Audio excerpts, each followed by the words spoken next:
Hi, I'm Tim Parry from Multichannel Merchant. I'm with Ken Burke, founder of MarketLive, and we're going to talk a little bit about some e-commerce trends that they've recently found out in their annual report, which was released, I believe, yesterday or today. It was yesterday. Great.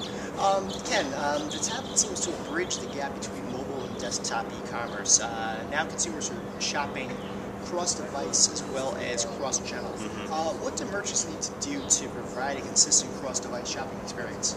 Well, you know, it's actually tricky for the merchant because right now they have a lot of things to deal with. Most people right now don't have a tablet experience, and they really need a tablet experience. I'm going to give a couple of recommendations, but a couple of stats real quick. You know, traditional mobile converts at 1%. Tablets are actually converting at 2.4%, about the industry average for a website, give or take some percentages. The average order size on a tablet is actually about 160 versus about 135 for mobile. So my first point is you really have to focus on tablet this year. This is the year of tablet for you to focus on. A couple of things. There's this technology called responsive design, which everybody's going crazy about. But a lot of people don't know what it is, okay? There are some pitfalls to responsive design right now. It's still in the early adoption phase, and it's a lot of work to actually convert your website over. You have to reprogram essentially all your JSPs, HTMLs, essentially your front end of your website. So here's my recommendation. Build out a couple of tablet-aware templates on your website, key pages. Maybe it's a home page, probably a home page. Maybe it's your category template and your product page template, which is really the most important page on your website. Those key pages right there, and just begin to introduce some either responsive design mechanisms or, introduce some tablet-aware templates that are integrated in the site. So you still have a wonderful experience on the front end, but when they're on a tablet, these templates are actually auto-triggered, and the programmers know how to do this stuff, right? And then if you were going to go responsive design, my recommendation would be go shopping cart and checkout, because that's where all the logic is, and that's a pretty standard process that you take a customer through. So if you were to tackle responsive design, check out shopping cart and then add some templates on your site to get this process going. Excellent. Print catalogs, they're making the transformation from being the old order vehicle from maybe 10 years ago to being an e-commerce driver. Which brands do you feel are doing a good job driving e-commerce traffic to catalogs? And for that matter, which pure plays are creating a catalog type experience for their users? Right. Yeah, well, you know, there are a couple of catalogers that I think do a really good job in different areas. So I would break it down into merchandising. I think Sundance Catalog does a great job of really taking the catalog experience with the product stories that they write, which are phenomenal, with the collection selling, specifically the collection selling. Go to the Sundance.com website and check out some of how they merchandise their collections. They are spectacular. They're like catalog spreads, but they're highly interactive.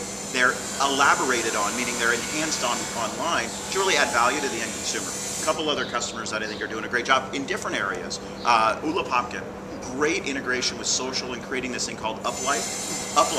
Ula Popkin, UP, Life, is a whole section dedicated to the social experience of their catalog.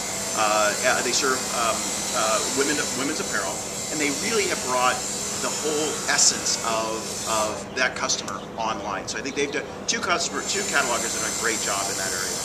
You know, you mentioned Ula Popkin, and I know they're big on social commerce. They're big with Facebook too.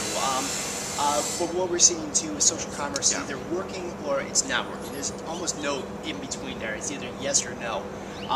But is selling on Facebook or allowing your customers to share on Facebook by e-commerce site the way to go? Is it where does social commerce go? It's pretty interesting, actually. So I think we have to flip the model. Absolutely. We tested and we tried doing commerce on Facebook. It was a disaster, right? For the most part, it hasn't worked very well. There are certain things, little things that work real well on Facebook, but for the most part, I don't think that's where you should focus. I actually think you need to bring the Facebook or social experience onto the website as an overall social experience. Now, there's some companies that have done a pretty good job of this, Claire's as an example, and Charlotte Russe. Again, serving the teen market right now, but I think it's going to proliferate through all e-commerce. Let me give you a couple of quick examples. As you're shopping online, actually knowing what your friends are doing, through Facebook Open Graph, you can actually go grab that data, and through a social login, which is really popular right now. Social login is a big deal right now. I'm getting request upon request upon request for this. And essentially what you use your Facebook login or your LinkedIn or Google+, but if you use Facebook, it'll instantly open up Open Graph, which then allows you to pull in all the information, of course with the user's approval, to really create an experience where your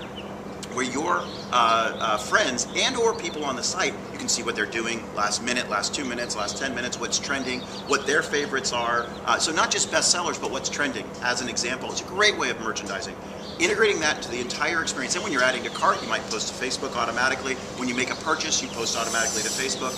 These examples, that's really where social commerce, I think, is going over the next 12 months. I can't predict much further than that, but I can tell you the next trend for 12 to 24 months out is putting social inside your site, creating an experience. Now, personalization has also made some great strides in the past year. How soon do you think consumers are going to be demanding a personalized experience every time they go to every website? Yeah, okay, personalization has just been a thorn in this industry for so long, and it's going to continue to be a challenge. Here's where I think it's going. A couple of things where I think it's going. One is social login again, and we talked earlier about, obviously, the social experience. Social login is going to create a personalized experience that's going to kind of extend personalization to the next level, where your friends and others are shopping, which we talked about.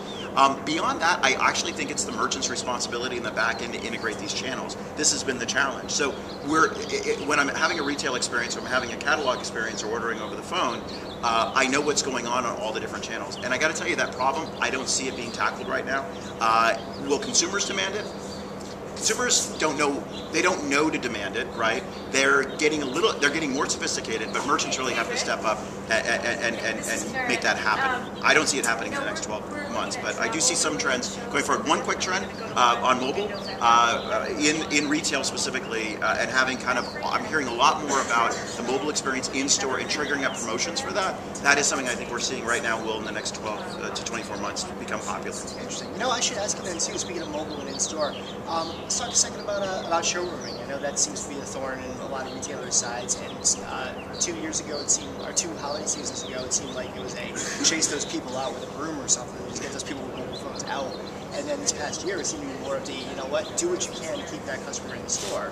What's your take on it? Oh, absolutely. From the retailers that we're working with, absolutely. It's to integrate the social experience. QR codes, which is still relatively new in the world of retailing, right? And getting that extended information, getting the customer reviews on, doing the mobile geolocate where you're even on an aisle. And then also, I think endless aisle. I'm getting a lot of the endless aisle concept where my merchandise isn't in the store, but I have my tablet device, and actually having an associate having a tablet to actually create that endless aisle. I'm out of size medium in the shirt. Okay, I can go online and order for you, have it delivered free of charge. More and more of that is happening. We're getting requests to do more work like that with the tablet devices in store, and I think that's actually a big trend. Well, Ken, thank you so much for your time today, and Thank enjoy you. the rest of ETL West 2015. Thanks so much.